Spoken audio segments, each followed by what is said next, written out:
Bismillahirrahmanirrahim.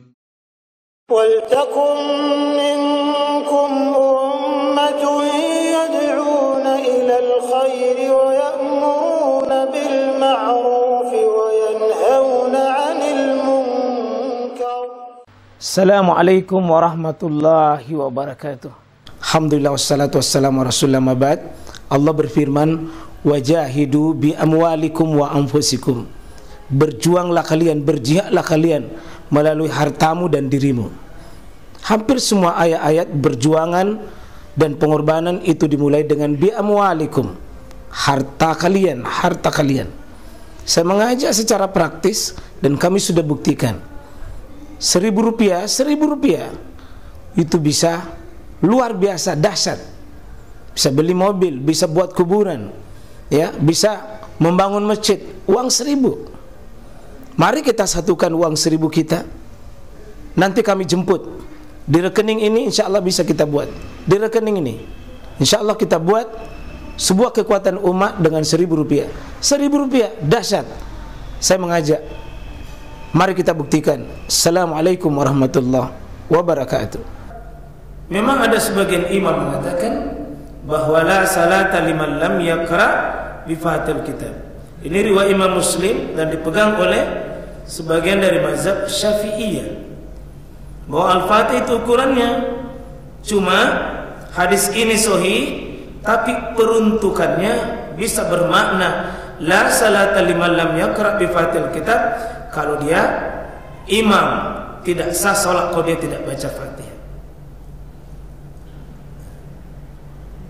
Ini besok subuh sebuah masjid besar di Makassar ini jamaahnya sebagian lari katanya karena imamnya saleh bacanya baca Fatihah. Sebelum rekamkan saya baru kita perdengarkan di mana sisi kelemahan bacaannya. Dan ada juga begini, ada sering makmum itu protes-protes imam, tapi dia juga tidak komplit dan tidak punya ilmu bacaan sehingga dia protes imam. Dan dia mau cari masjid, dia bilang salah itu bacaannya imam. Tunjukkan di mana bacaannya, kemudian kita evaluasi. Karena menyatakan salah dan benar itu Pak, tidak sekedar merekayasa, harus ada bukti ilmu.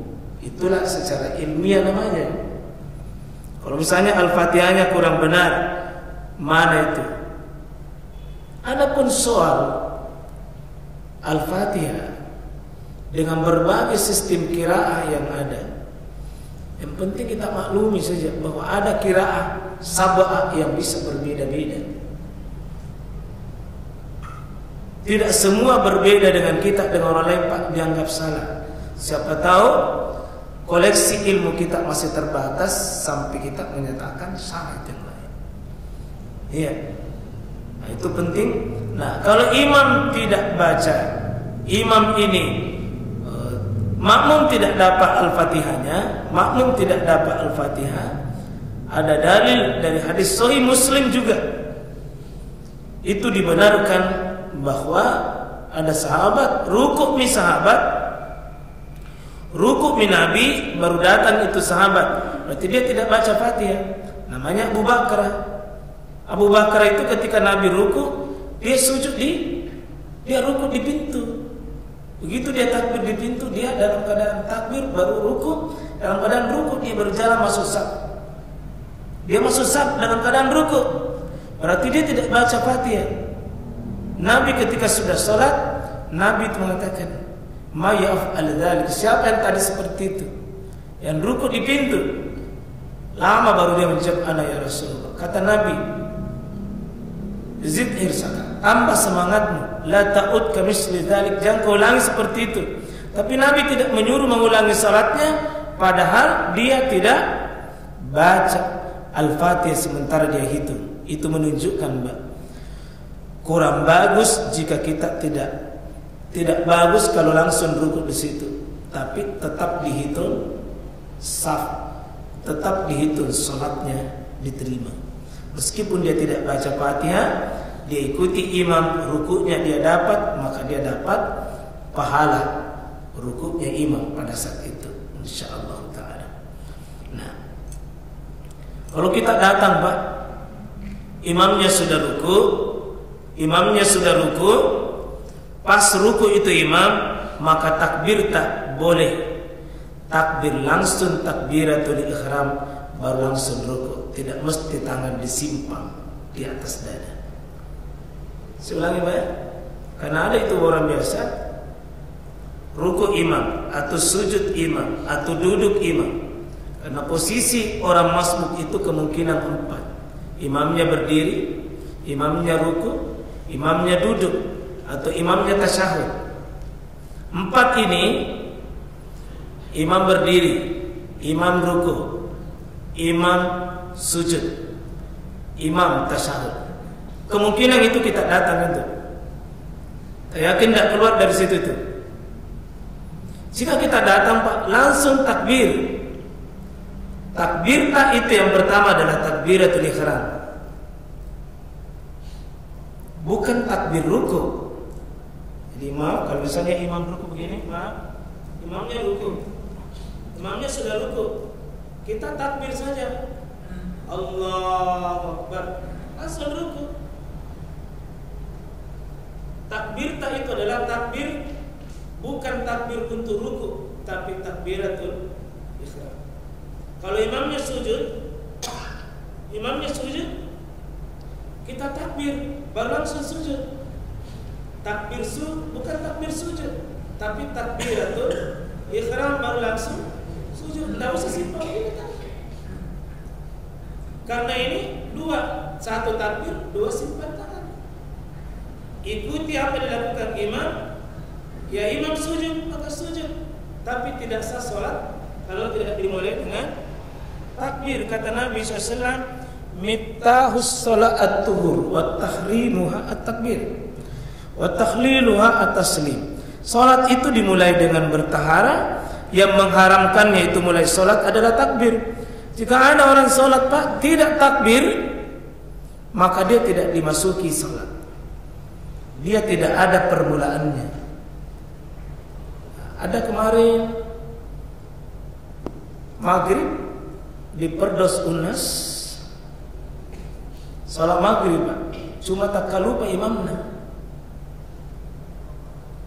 Dia 2 rakaat itu kan mesti tasyahud awal, tapi ternyata dia tasyahud akhir baru 2 rakaat. Ini satu saf di depan semua,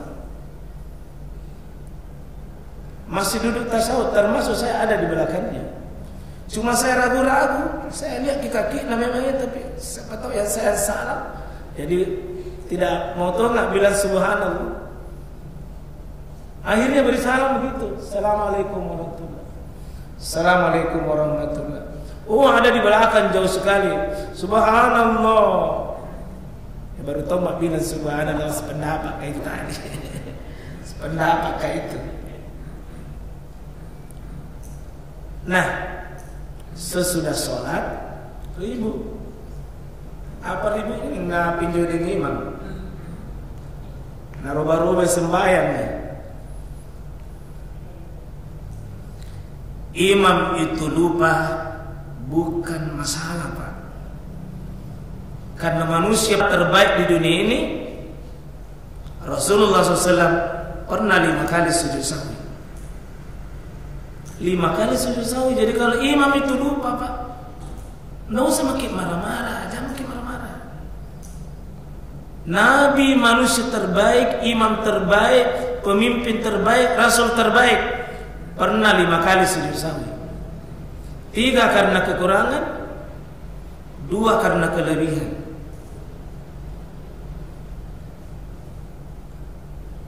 Dan itu menjadi rahmat bagi kita. Minta tolong sekali lagi Pak, mohon makmum, jangan suka marah imam hanya karena persoalan imam lupa. Yang menjadi masalah kalau imamnya tidak tahu bikin apa. Ditegur subhanallah. Nah, bingung di situ subhanallah, astagfirullah. Bukan astagfirullah, bikin kau tindakan. Nah, ada pembahasan kitab di sebelah di Gotong Royong, pembahasan kitab Umdatul Ahkam bolehnya menegur imam kalau bingung Pak. Contoh, kurangi sujudnya 1 kali, berdiri ke subhanallah, mantangi subhanallah, ini bingung ini imam, dalam hati apa ini kesalahanku? Boleh kita bicara waktu itu. Apa itu pembicaraan? Sujud boleh Pak, dan itu tidak batal. Memang haram berbicara, bisa batal kalau sengaja, tapi ini Pak darurat itu boleh melakukan apa yang dilarang. Pada bingung berdiri ditegur, amantang ditegur, bilang pakai saja sujud. Kalau belum 2 kali sujud, mau 2 kali lagi. Bisa. Karena adanya kebutuhan. Itu dipakai banyak nanti dalil, dipakai nanti juga kaidah itu Pak. Jadi sholat berjamaah ini Pak butuh minta tolong, butuh ilmu supaya kita itu pekerjaan hari-hari tak ini berkualitas insya Allah.